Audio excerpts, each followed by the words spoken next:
one of the things I always talk about when we're speaking to a business owner that's not ready to sell in the next year or two is you need to think of your business with the end in mind. And anyone who's starting a business or founding a company right now, you're in the growth phase, there's one thing that is certain: one day you will have to sell that company or exit that company. So our founder, Burt Risdon, he has this saying: the only reason to start a business is to one day sell it. Mm-hmm. So you need to have that in mind when you're building that company, that you need to build it with the end in mind. The end goal is that one day you want to sell it. You want to be able to retire. You want to be able to pass your legacy on to the next owner and it outlive you. Mm-hmm. And that's not to say that if you didn't begin with the end in mind, you can't now start. But it's easier when the earlier you begin that process and that thought process of thinking through what's my exit strategy, the easier it is to maximize your value. Right. And one of the things we've seen true in our industry is if a owner at least has 2 years to plan to right the ship, you can still have a very successful exit. Mm-hmm. In most cases, business owners that are making profit, they're successful, the business is growing every year, they will have a very successful exit. But you can go above and beyond if you do these extra things, mm-hmm. right? Make these little changes, make these tweaks. So it's a great idea to start planning for this 3, 5, even 10 years before you plan to retire. If you're in your 40s and you know, hey, by my mid-50s or early 60s, I want to retire, it's a great time to have a conversation with the individuals and professionals you need to start making that plan. Mm-hmm. Because ultimately, just because your business is profitable or saleable or you're ready to exit doesn't mean there's not more money on the table, more value on the table. You could expedite the process. There are a lot of other factors that would make it valuable to think about this process ahead of time. Right. You want to build a company that you can sell so that you know you'll maximize the value of what you're spending your time doing. If you're going to spend 10, 20, sometimes 30 years building a company, you don't want the exit to be the afterthought, right? Because there's only 4 ways you can exit a company. Mm-hmm. The first way is you can pass it down to a family member. Maybe a child takes it over. But one thing we often see is children who are raised in companies that either have the entrepreneurial spirit and they want to start their own thing, or they have seen their parents sacrifice and they're not necessarily on board for the same journey, mm-hmm. right? We've talked about it in depth in one of our other podcasts. We don't have to do it in depth here. The second option is you can shut it down, turn the lights off, walk away. The third option is you can liquidate everything because you have to get rid of everything at once. If you have mm-hmm. a lease, you have a location. But then with both those two situations, you abandon the customers and the employees, but you also don't set anything aside for retirement. So that leaves the only viable option as selling the operating company. So knowing that, you can now plan for the future and know that this has to be on your mind mm-hmm. when you're building your company. Mm-hmm.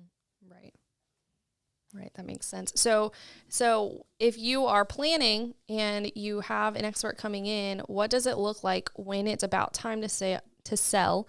What does it look like? How do you identify the plan?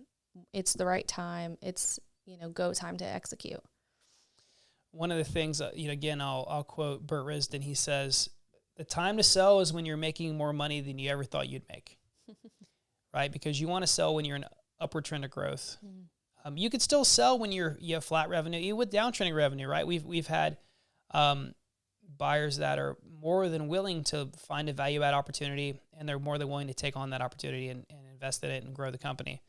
But for your sake, to maximize the sale, you want to make sure you're selling in an upward trend, right? So you want to sell when you want to, not when you have to. Mm-hmm. That's one of the things that many sellers make a mistake of, is they wait until they need to sell, an event happens, and then they have to make a sale, mm-hmm. right? So let's say a health issue pops up. They have no plan. They've never even considered selling. Mm-hmm. And now they have to do it under pressure. Mm-hmm. That makes it difficult to achieve their goals for mm-hmm. us and them. Mm-hmm. And we want to make sure that they're having the best experience possible, because they get to do this once, maybe twice if you're lucky, sell a company. So we have to get it right.